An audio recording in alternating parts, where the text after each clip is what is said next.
Once again, this is Walt O'Malley, the Sizer Product Manager. Now, in the prior videos, we built a scenario with multiple workloads, and we played around with the auto and manual sizing. So we feel we're pretty good here, and we want to look at the details of all the sizing. So I'll put this up here under sizing details. What you'll see first is under workload table here is we figure out the cores that are needed, the RAM that's needed, the HDD and SSD, cold storage and hot storage, for all the workloads, and then sum that up. So we know what does this say in this row here? Well, basically we got to figure out the infrastructure that's going to be able to handle that and still fit within thresholds. So that's where we get down here. Now we've done auto sizing, and basically let's go through rows and then I'll go to some details. Raw capacity is really the raw capacity of the recommendation. And so and I'll go into why this is not exact number here, but anyway, so many cores, RAM, so much hard disk, so much SSD. So that's the capacity of our solution, if you will. We bring down is the workload details. That's exactly the same numbers here. We have to have that much to cover our workload. Now we do RF2, so all the cold storage has to be replicated. All the hot storage has to be replicated. So that's that particular row.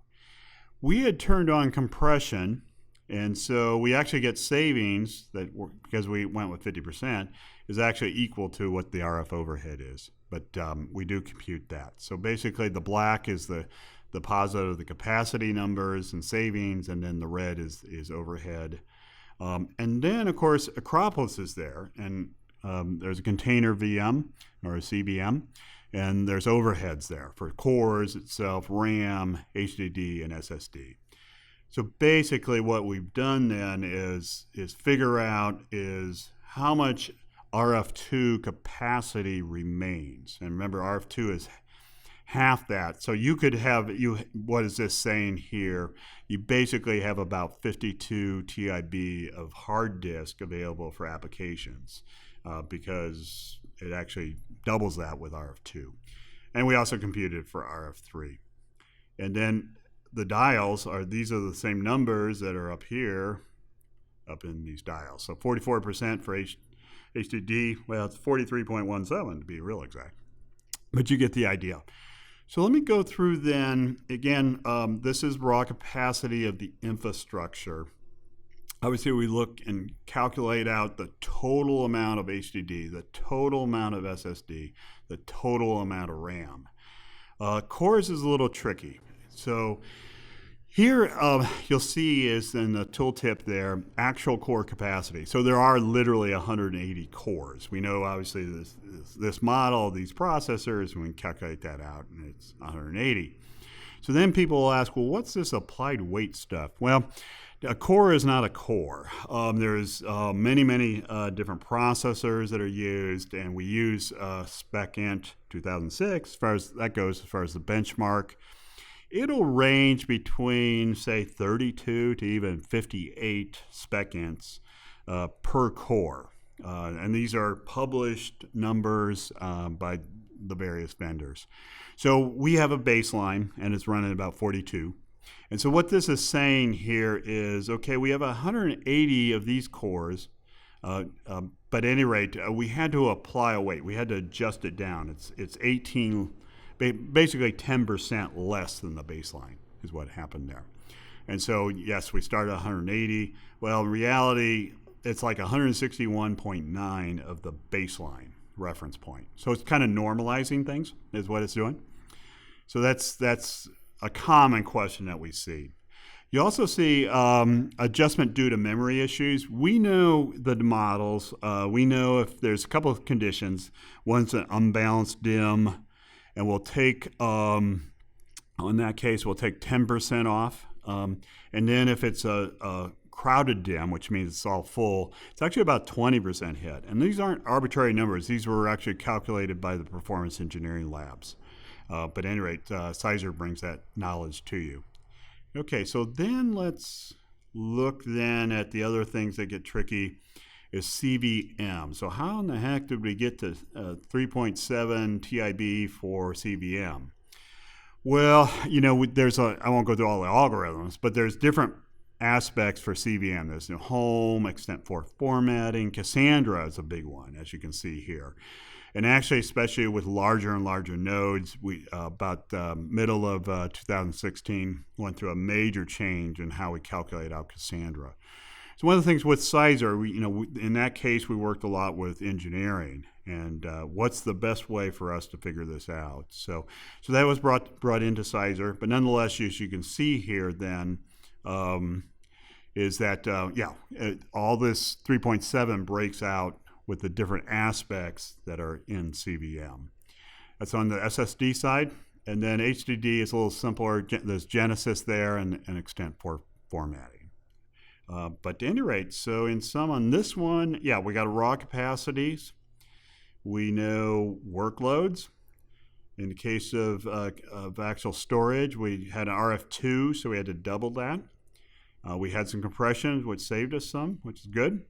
We applied any CVM overhead, and then we know what's remaining and can figure out then percent utilized. So that's very common. People go through that. Another tool that we're bringing into Sizer is a tool that's been out there for quite a while, Design Brews. And Design Brews was designed as a standalone tool without any knowledge of any particular workload. And so given that solution, these areas like Nutanix, Home, Extent 4, Genesis, Cassandra, etc., are the very same numbers I just showed you in the tooltip on sizing detail. And then Extent Store SSD, it's for RF2, is the amount of storage that's available for all applications. And not just the ones we showed, but all applications. And same with HDD. And down the road, we're going to break this out where it shows the applications that's in the sizing. But a lot of times customers, so this is answering a different question, if you will. Tell me, how much SSD I have available for all applications. And where in the sizing details will tell you the amount of SSD that's available for the applications after the ones that we already put in. Okay, so that's about sizing. I want to now, a very important area as an SE, I think you're going to want to look at, believe it or not, is the financial analysis. I mean, a solution is partly, and we got to make sure it's optimal and stuff like that, but people want to know pricing. And there's a way to look at it as a proxy anyway in Sizer, and I'll show that to you. So here's the financial analysis. Again, it's 5 nodes of 6055. The acquisition cost, the CapEx is about $635K, and then we show total TCO. You can adjust that then in financial assumptions. So maybe you go in here. We do take into account software. We take into account, so it really is a total cost of ownership. But if they went with AHV, for example, that would be $0. That'd be good. But there's port costs for networking. OpEx, support level for one is production. But then, operating costs can be in there as well. But here you might say, well, they're 35%. Actually, my customer gets 45% discount on hardware. And so you can make those adjustments there. And everything's recalculated. And this knocked down then, it was 635 or so. Now it's down to 534. So this could be a good proxy as you're making sizing changes in auto or manual. You could just do a quick check on that as well. Then kind of wrap up and just kind of nice features you're probably familiar with, but obviously you want to capture all that work you're done and for prosperity. Of course, we keep this in our database, but nonetheless is you can generate a BOM. I'm sure you've seen this before, but it's worth kind of review real quick. So everything that you had in here is captured. All the workloads, all those settings, and then all the details of everything. And then also the sizing details are there. Rack layout. but also then, the financial analysis cost. Let's go back to Sizer here. A couple other ones then. You can share a scenario. We do have the concept then of scenario objectives. It's good to do. This is maybe it's a data center. But you could add requirements, constraints, other things. I won't do all that right now. And then finally, we showed is the financial analysis. We actually do have it very nicely now in a spreadsheet form. And so basically we had said it's 5 nodes of a 6155. Here's the per unit cost, and then 5 times that is the 817. This is list, by the way. So anyway, but this gives you a good detailed layout of everything. And often a lot of partners really like to use that just to get so they can put it in their spreadsheets and generate a proposal. But with that, we really want to thank you once again. I'm Walt O'Malley, the Sizer Product Manager. Take care.